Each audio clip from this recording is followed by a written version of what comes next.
Good morning, everybody, and welcome. For those of you who don't know me, my name is Tom Miles. I'm the Dean of the University of Chicago Law School, and it is a great pleasure to welcome you today to the University of Chicago Law Review's 2021 Symposium. The University of Chicago Law Review is our law school's oldest student-edited journal, having been founded in 1933. The Law Review publishes articles and comments on current legal issues and problems, both in print and online, and furnishes a provocative and informative podcast. It is always a pleasure to welcome scholars to the law school for a conference because academic discussion and debate is the core of what the University of Chicago is all about.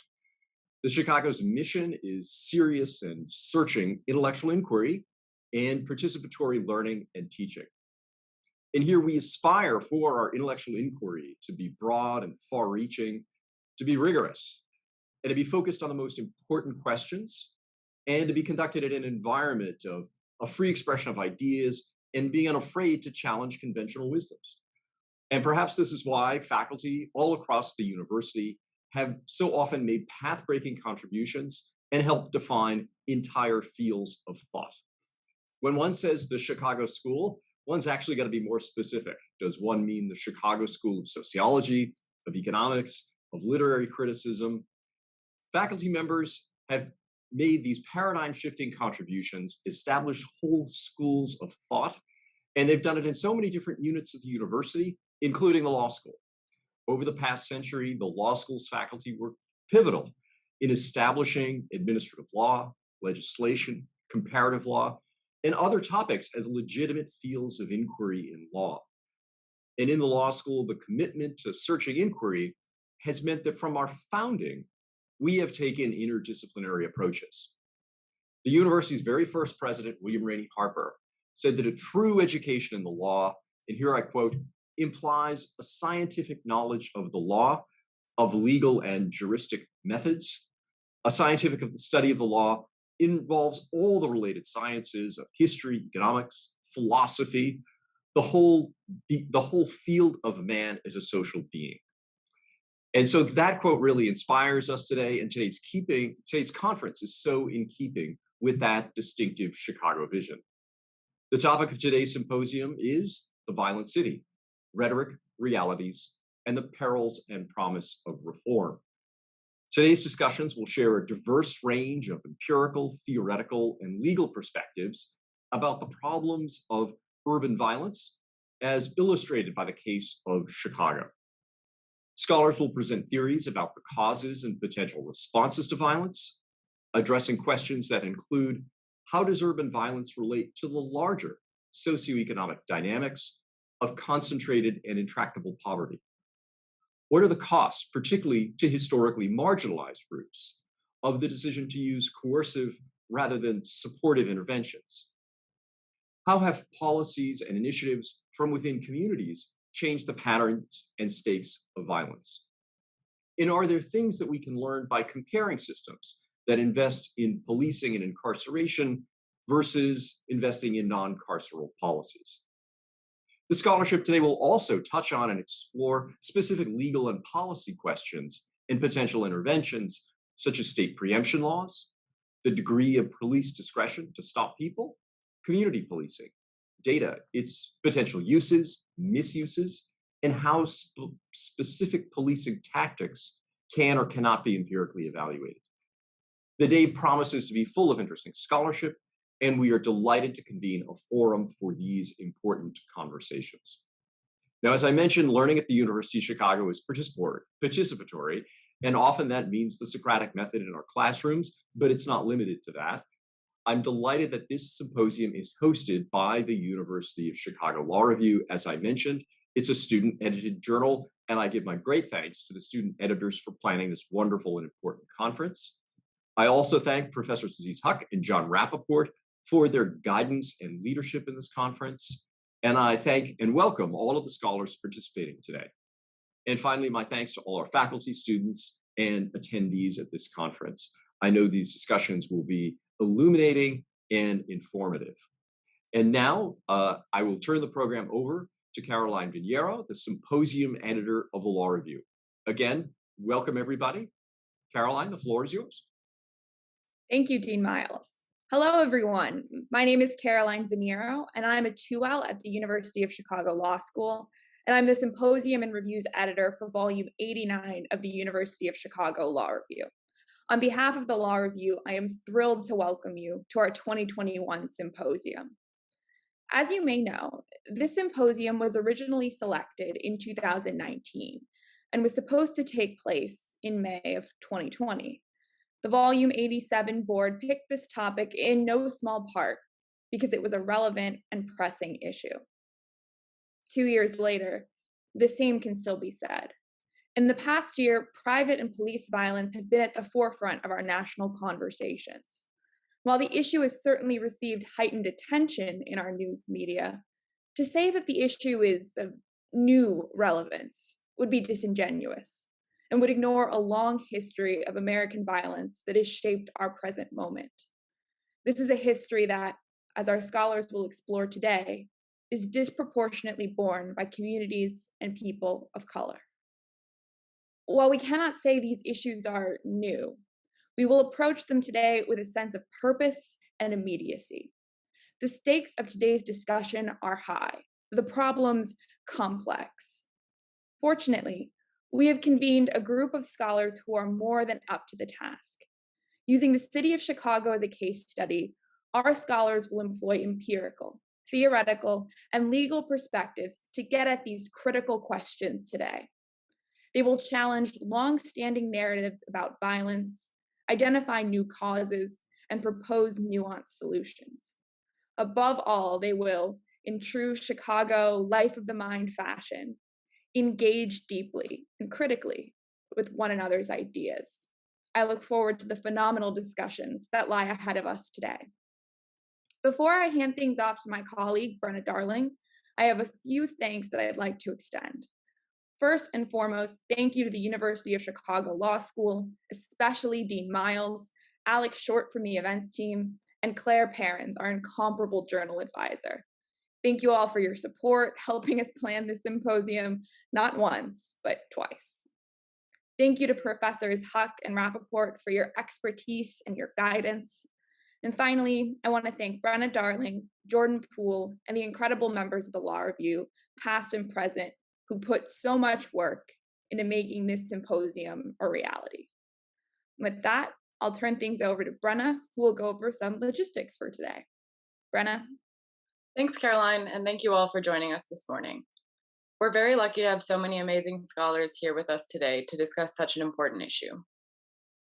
Our event will include 3 panels, and each panel will last approximately 90 minutes, with each scholar presenting their work and concluding with a question and answer portion. We will also take short breaks between each event. Our first panel, What Causes Violence? A Multidisciplinary Approach, will begin momentarily and feature Professors Allegra McLeod, Robert Sampson, and Patrick Sharkey. Our own Professor Aziz Huck will moderate. Our second panel, Policing and the Prospects of Reform, will begin at 11 and feature Professors Elise Bodie, Robert Vargas, and Wesley Scogan, moderated by Professor Richard McAdams. At that point, we'll break for lunch, and this Zoom room will be open during that time for anyone who wants to eat lunch and hang out with other symposium participants and attendees. Our third panel, City Limits, How Municipal Governments Can and Can't Address the Root Causes of Violence, will begin at 1:30 and feature Professors Aziz Huck, Alex Cholas-Wood, Sharad Goyle, Amy Shoemaker, Latoya Baldwin-Clark, and Joseph Blocher. Our final panel will be moderated by Professor John Rappaport. Finally, I want to note that this event will be recorded and made available at the Law School's website. Thank you again for joining us today, and now I'm very happy to introduce Professor John Rappaport. Good morning. It's nice to see everyone, even in the Zoom room.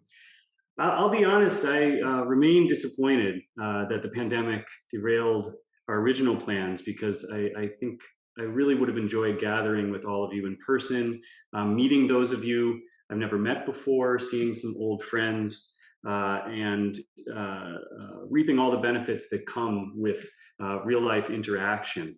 But to echo Caroline, from a substantive perspective, I can say that the police and private violence that we've witnessed over the intervening year, along with the pandemic's disproportionate effects on urban communities of color, I think have only heightened the importance of a frank and hopefully reflective discussion about the definition of, the causes of, and the appropriate responses to violence in our cities.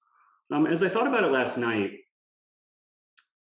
I decided that my personal hope for this symposium, what I hope to get out of this symposium, is for us to find a way to talk about police and private violence in the same breath, how they compare, contrast, and mutually reinforce one another. When I observe public discourse today, whether it's on Twitter or on the radio, it feels like there's just two separate conversations. There's one focused on private violence and spiking crime rates that sometimes seems to veer awfully close to victim blaming and seems to neglect the especially acute harms that flow from the state's infliction of violence upon its own citizens.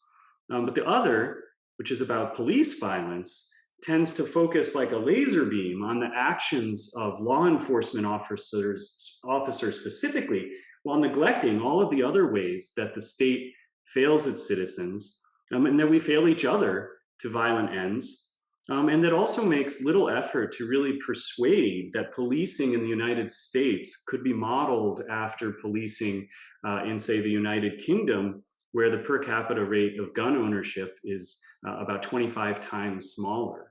So I hope that some of the sessions and some of the question and answer periods today will allow us to bridge that gap and think about the extent to which police and private violence are symptoms of the same disease, or to the extent that they're not, how we can best reduce one without exacerbating the other.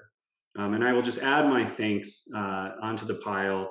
The students have done tremendous work putting this symposium together with a lot of support from the dean's office and from many staff around the law school, and I'm grateful to be here today. I'm going to turn it over now to my colleague Aziz Huck, who I think will give some welcoming remarks and then get the first panel kicked off. Aziz? Thank you so much, John. I'm only going to say one thing and then invite the members of the first panel to begin their presentations after short introductions. The Legal Academy is unusual in relation to other parts of the university.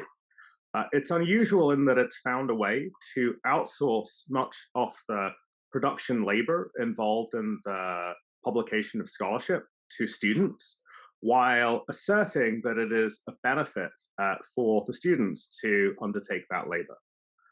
In the context of the pandemic, this means that law students who are in their second and third years have been tasked with managing not just the personal and the academic and professional burdens of learning and securing careers in straitened circumstances.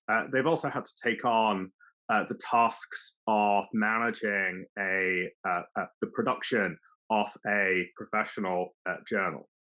The law review staff that have been involved in the conference today have exemplified the kind of hard work, dedication, and care to high quality and exemplary scholarship that I think is especially noteworthy given the circumstances in which they've had to undertake this task.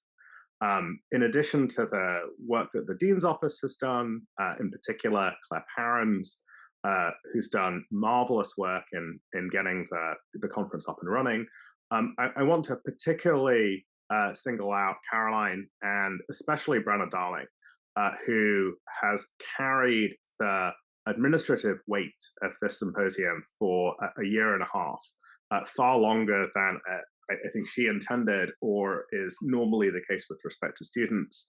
And it's worth remembering that these are students who have a full-time load of classes in addition to the ordinary or the background difficulties created by the pandemic situation. So I'm immensely grateful to them and want to very clearly recognize the exceptional work that they've done.